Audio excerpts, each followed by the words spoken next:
Hey, I'm Nick. And I'm Ashley, and this is Between Us.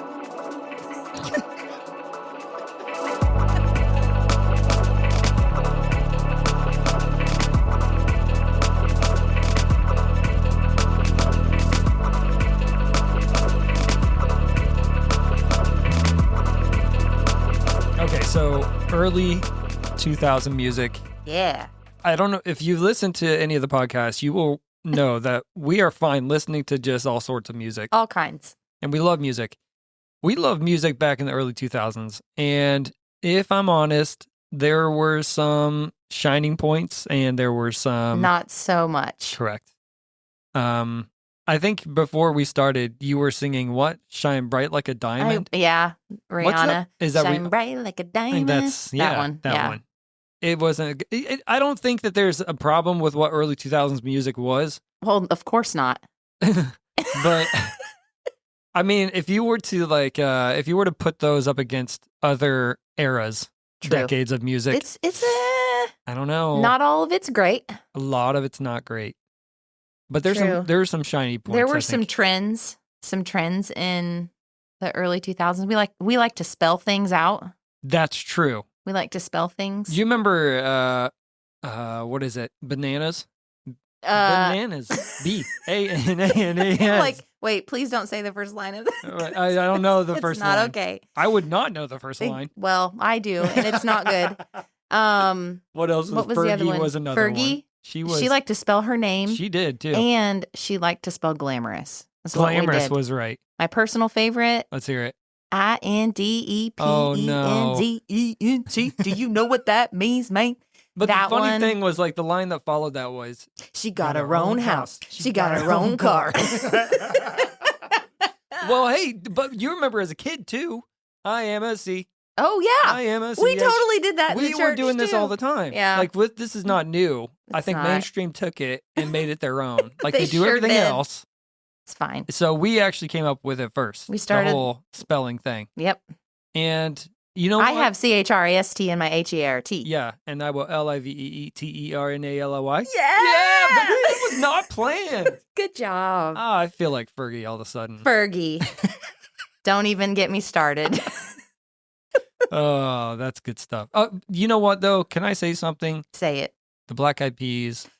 Listen, they were the first group on my workout playlist when I would go to the gym at like 5 a.m. in the morning in my early 20s. Yeah.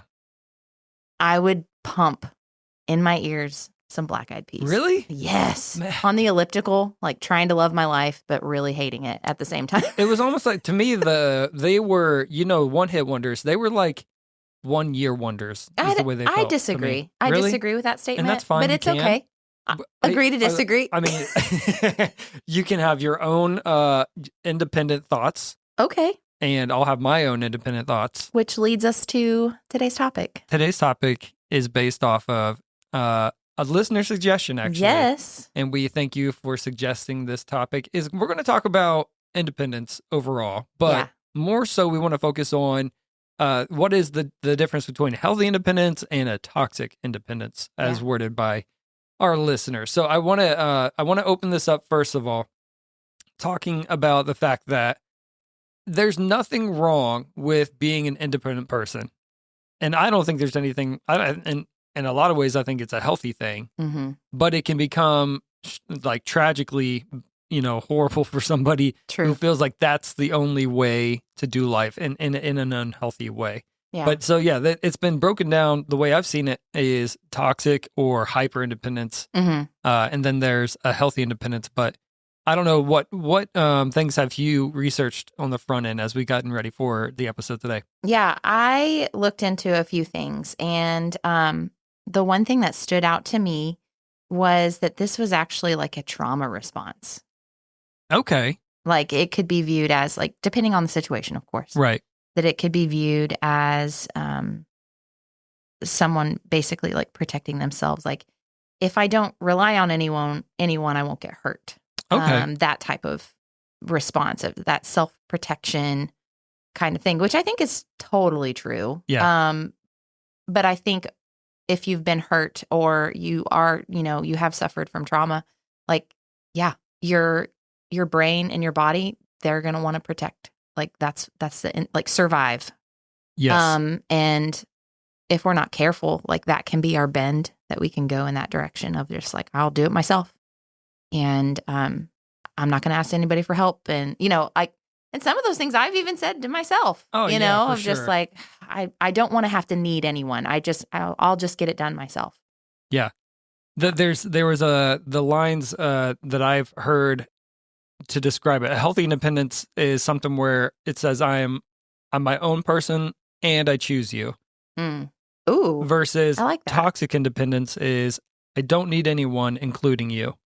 Yikes. Which is tough to hear. That is. But if you're somebody, I think the way I've been researching it a little bit is if you're somebody who's dealing with toxic independence, it's almost like receiving help from somebody else feels more like a burden than it does a help. Yeah.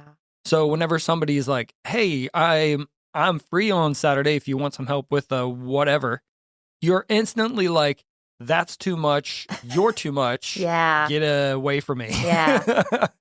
And that's true. I mean, but what's funny is you said that, there's been times that you've said that kind of stuff even yourself. Oh, for sure. And I think that there's just, and for some people, including myself, there are periods of time where maybe we are just toxically independent. Yeah.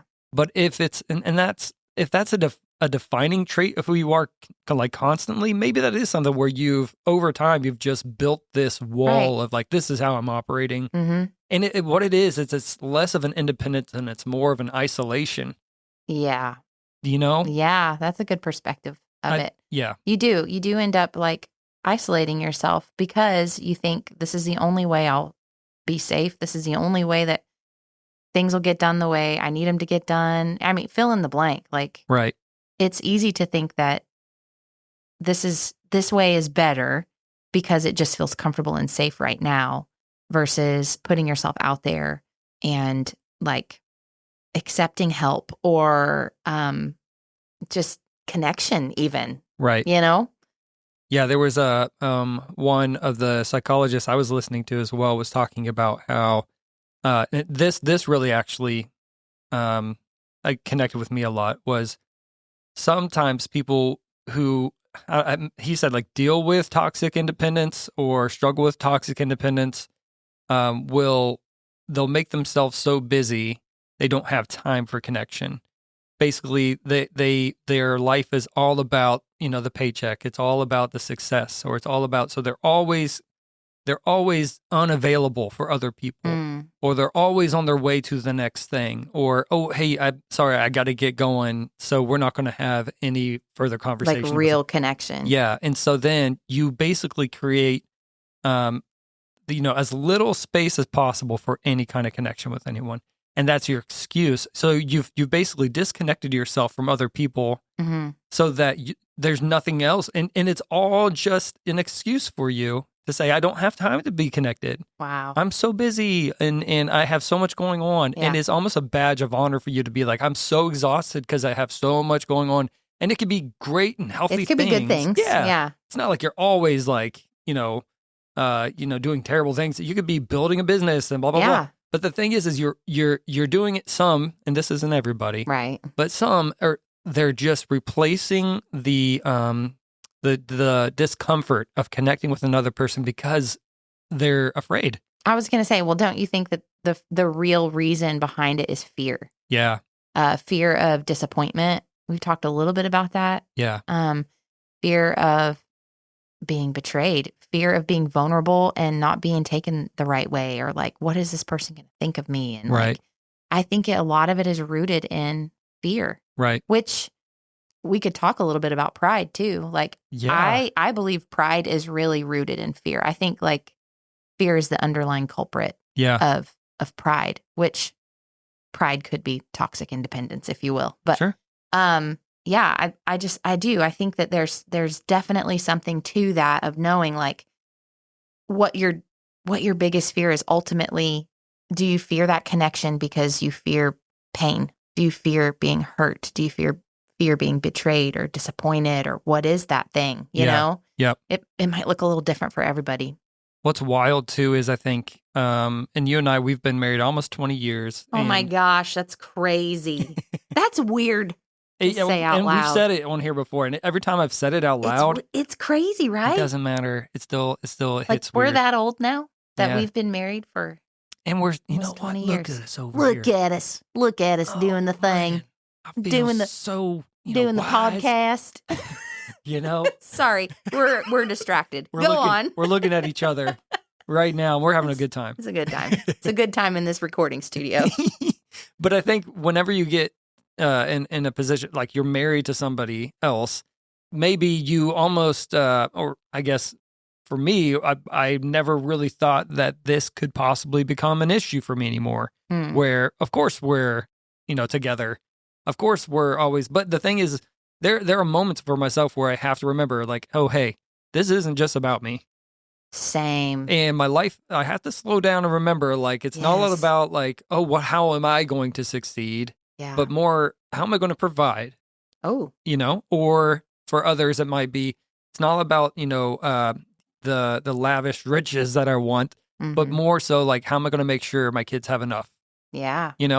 And it's interesting because I think that struggle for against independence or toxic independence, or maybe just an unhealthy version of independence. Yeah. It's something that people can just honestly struggle with because you're right. I think it's rooted in pride and or fear. Yeah. And the same person who was talking about all of that, being distracted or letting yourself become distracted, he also said that the hardest thing for a human to do is to come back to their own heart and deal with it. Dang.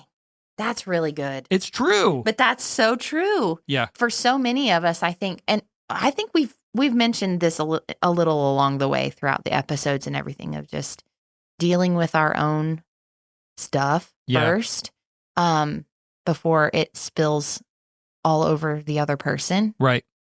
It's one of the hardest things to do. Yeah. It truly is. But it's one of the, in my opinion, and in my experience, it has been one of the most rewarding things because it's allowed growth to happen. Right. Whereas in sometimes, like some seasons, I was like kind of in a spiral, just kind of going around the same mountain over and over and over.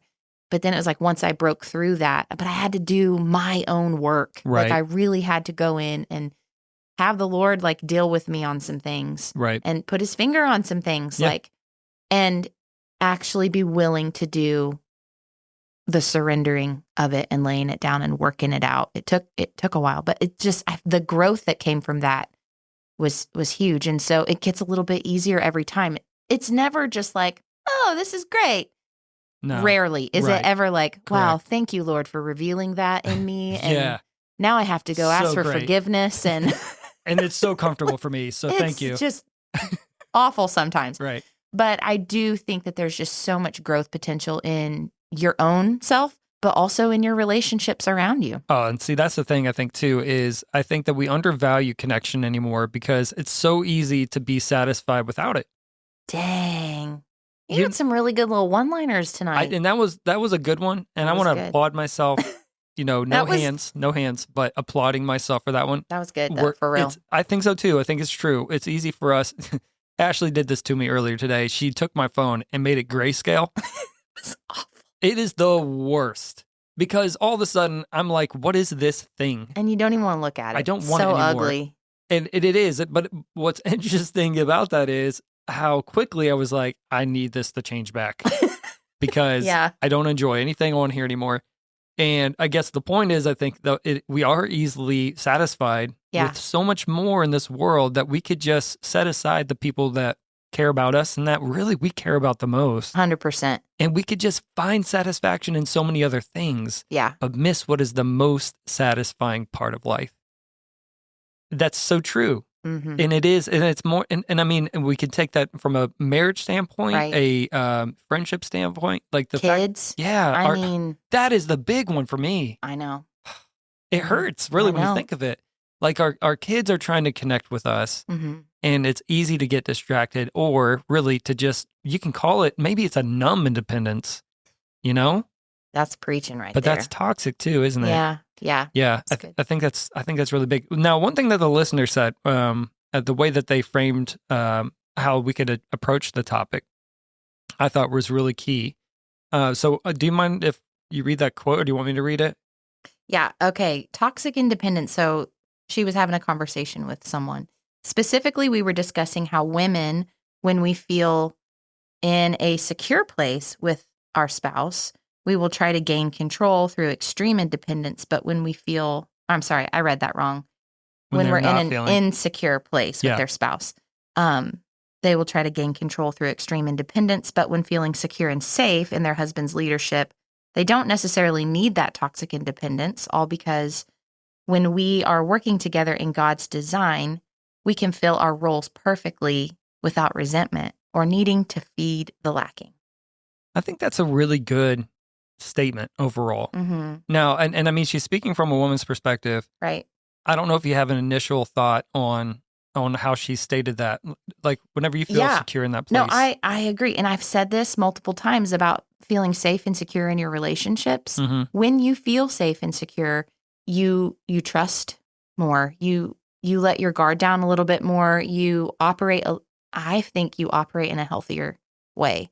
But when you don't feel safe, your brain and your body is just doing everything they can to survive and keep you safe. Yeah. And if it senses a threat, like, watch out. Right. And depending on what what you've been through. Yeah.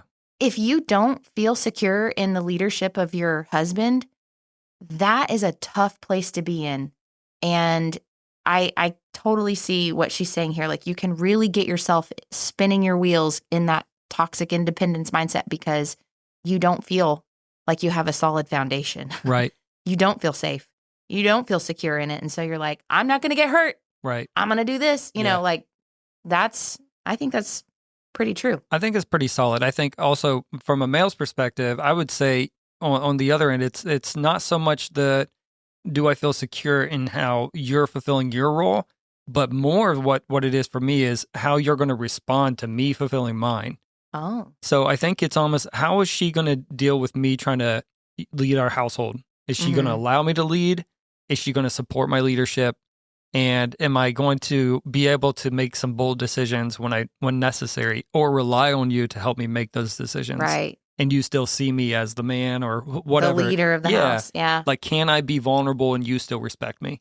Ooh. Like, that's good. That's a really fine line, because just even in conversation, it's the terminology, it's the tone, it's all of it. The tone. Really, the tone is everything. It really is. We're learning. Yeah, we are learning. But now we've said this so many times, and I will say it again. I think that time is the ultimate builder, healer, all of it. So over time, all of this is what fleshes things out. But in the reality of it all, it's the consistent commitment and coming back to the table. Yeah. Hey, I got that tone wrong. I got that term wrong. Man. I do respect you. Or I want you to feel secure. How can I lead us better? Like, those conversations should be had, but it's just not easy, you know? No, it's not. Now, I do want to say something about the overall statement, because I thought this is how I see things, and I'd love to hear your input on this.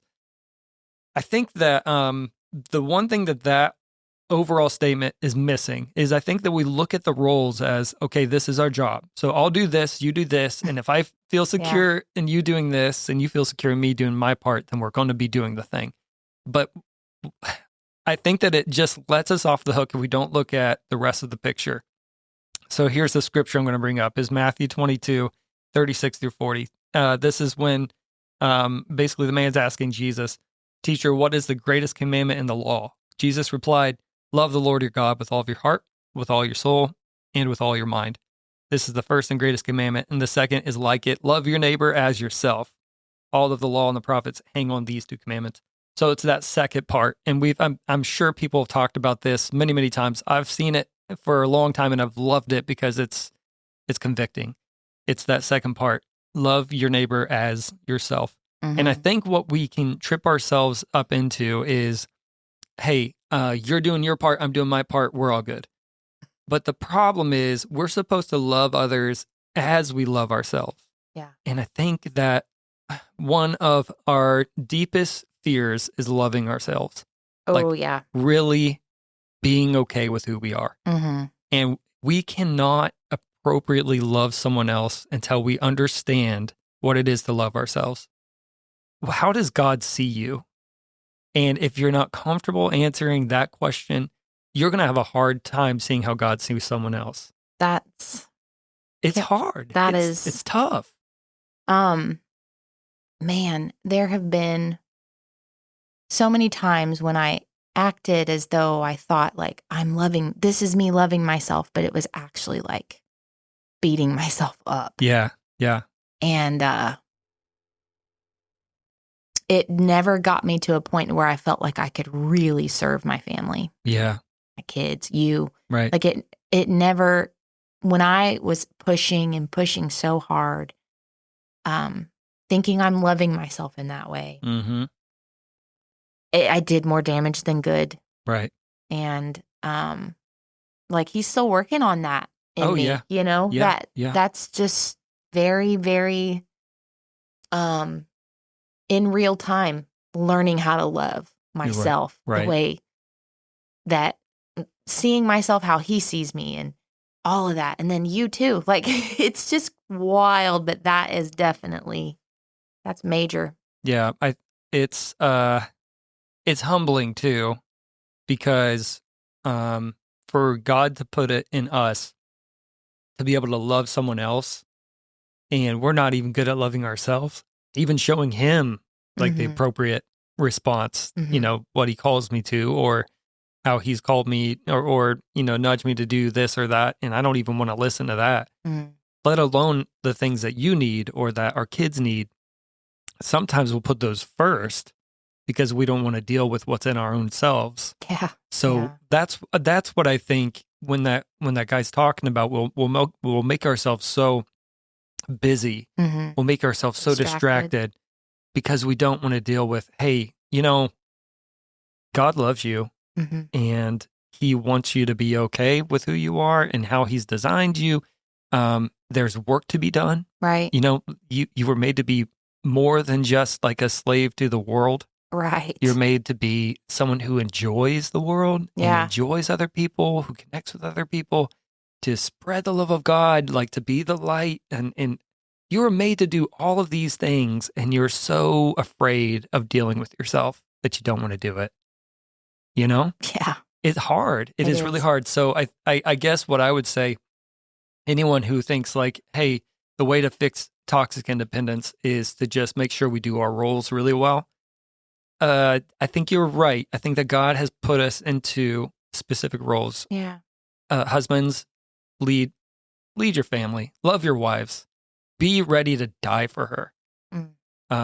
Wives, love your husbands, respect them well, and do everything you can to show them like you really believe in them. Yeah.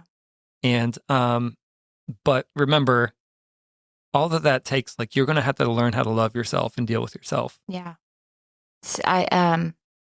Living in a constant state of just punishing yourself, I think that just people carry just a lot of shame. Yeah. And it goes back to not why are you this way, or, it's what's wrong with you. It's what happened to you. Oh, man. Yeah. Like, what happened to you? Yeah. And when you can start to unpack that and stop punishing yourself, you're cracking the door open to learn really how to love yourself. Yeah. And then that will open your eyes to see your spouse, your friend, your kids, your coworkers. Right. It's wild. Absolutely. I 100% agree. Because I mean, whenever you're dealing with people that are really tough to deal with, we're quick to judge and slow to forgive. And whenever you start realizing like, hey, you're just as bad, like you're just as off. Yeah, we all got our stuff. We all got our stuff. Maybe you'll be a little bit quicker to forgive. Yeah. And more than that, like just love them well and meet them where they are.